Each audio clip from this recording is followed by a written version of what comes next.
For those of you, it's the first time to come across to this story. My name is Prophet Shepard Bushiri, a leader of the Enlightened Christian Gathering Church that is currently in more than 70 countries in the world.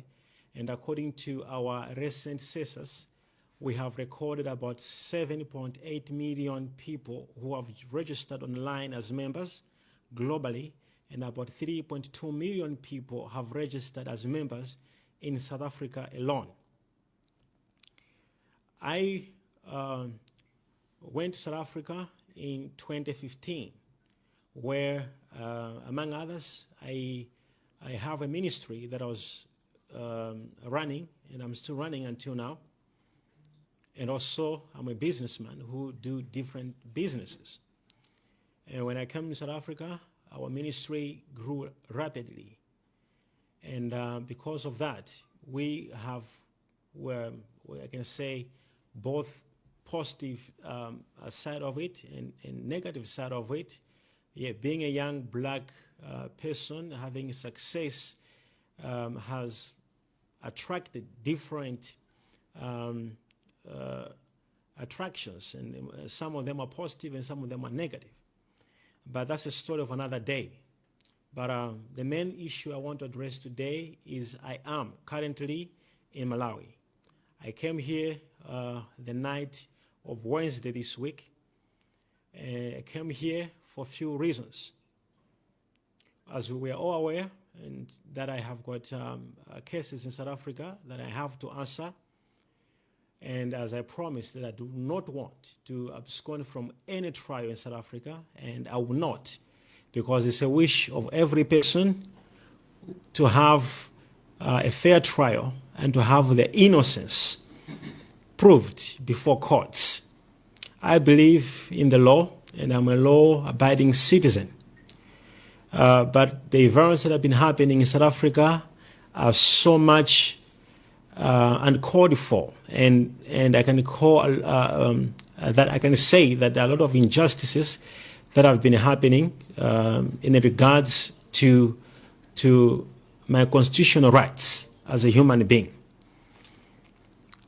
As I said in the background of all the events, in 2017-18, I had a lot of problems with some people who were coming to me in the name of law enforcement, or let me say police officers who were looking for money, to extort money from me.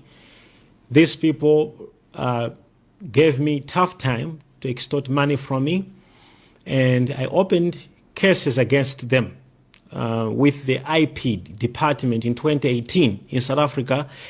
IP department is a department that investigates corrupt police officers, among other duties they have. In 2018, I also reported these people to the National Commission of Police. I reported this issue. After reporting to him, he referred me to the former Minister of Intelligence, Minister Bongo. He also referred me to Minister Bongo. He called the head of intelligence, his name was Fraser at that time, to hear my case. Not only that, I am told that there was General Matakata in South Africa who was informed of this issue.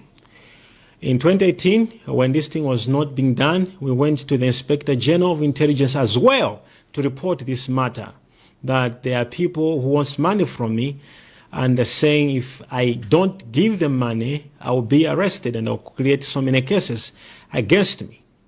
When these things were not being addressed, I thought of coming to Malawi in 2018 to involve human rights groups. And the human rights groups in Malawi wrote the South African Rights Commission, Human Rights Commission, where they addressed them that the prophet in your country is going through a lot of injustices and threats.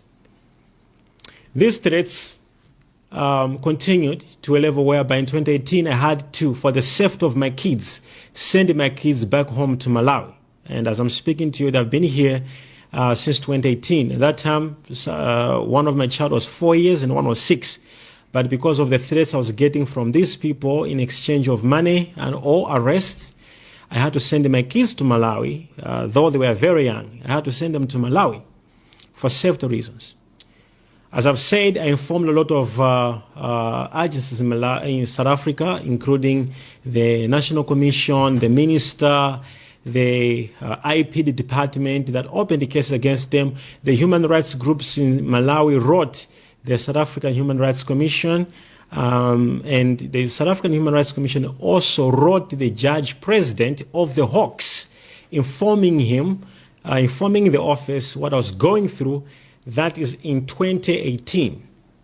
Shockingly, in 2019, the same group of police officers I had opened cases against with IPID, they came to arrest me. I felt unfair and injustice because I have a case against them, and them to have a case against me, I thought they would excuse themselves from this case and have an independent group of investigating officers carry the case. But this did not happen. They arrested me and my wife over buying a private jet. They claim it was money laundering. And we were arrested for claims of money laundering.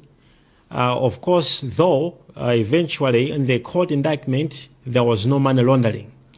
They attached my private jet on money laundering issues, even though eventually they have removed the money laundering case in the court indictment. And I wonder, why are they still holding my private jet if it was money laundering case that they were holding my private jet? Eventually they changed the case to contravention of foreign exchange, which according to me, the things they claimed applies to someone who is a South African citizen. I did not buy a private jet as a South African citizen. I was a foreigner at that time and did not hold any permanent residence in South Africa. As such, the act they mentioned did not apply to me as a foreigner who bought a private jet. More importantly, that I provided with the courts how I obtained the money and how I made the money. And having said that, these same police officers were still on me, and I had a lot of people coming to me to claim they've been sent by these 5 police officers, of which I have the evidences, and I presented the evidences before, even to the judge president of the Hawks. I also presented these evidences to say these people are making up cases against me, and all they want. And I presented the evidences before, even to the judge president of the Hawks. I also presented these evidences to say these people are making up cases against me, and all they want is vengeance because I opened cases against them. I would, in a fair case, I would expect to have the people who I opened the cases against to excuse themselves. I'm not, but I believe I am subjected to a fair investigation that is legal, not illegal. I therefore, when I saw that the same investigating police officers who I am subjected to a fair investigation that is legal, not illegal. I therefore, when I saw that the same investigating police officers who I opened the cases against of extortion were still on my case, I told my legal team that I want to be heard with the Constitutional Court of South Africa, which we made applications to say I have got rights that I need to be heard by the constitutional courts. Unfortunately, I wasn't given an opportunity to present myself before the courts, and to make matters worse, these same police officers came to arrest me again. Why they arrested me again for the second time is because I also opened a case against one individual and one company that came to our church and took a lot of money from different people and defrauded our members in the church, and I had a problem against it. What I did, I called my partners to help the victims who were defrauded. I called lawyers to assist me in this issue, and they were assisting me over this issue.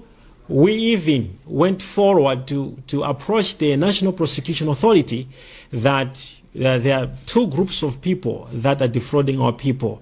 One company, and we even helped the National Prosecution Authority with my lawyers to make affidavits how these people were defrauded. When I saw that, I involved my partners, as I've said, to raise money. Over 55 million rands was raised to help the victims. And I opened a case against the people who defrauded the members in the church. Shockingly, when these same police officers arrested the person who defrauded us and also arrested me, and to make matters worse, arrested my wife too. For what reasons, nobody knows. Okay, I have got no problem with the arrest they did against us. But what was more shockingly is the life threats I began to go through while I was in South Africa. In February this year, I almost got shot in Sandton at a filling station. I opened a case in South Africa. There is a footage. I think it's right now the Sandton police, they are aware of this case. They even have a footage where my life was at a risk. I almost got shot. And until today, nothing has been done. I feel my life is not safe in South Africa. So many times I've had attempts of assassinations. I feel my life and my wife's life is not safe. I wouldn't want to die while my name is not cleared. This is the reason why I decided to come to Malawi. After all the attempts I've mentioned, that I tried all those attempts to my power and my strength to be heard by all relevant authorities in South Africa, I was not heard. And this is why I'm in Malawi. I have arrived in Malawi, as I said, Wednesday night, and I'm here right now in Malawi. Unfortunately, our president in Malawi left for South Africa the day I had arrived the following morning, so I have not had any moment to discuss this issue with my government. We are thinking, we have made a decision on Monday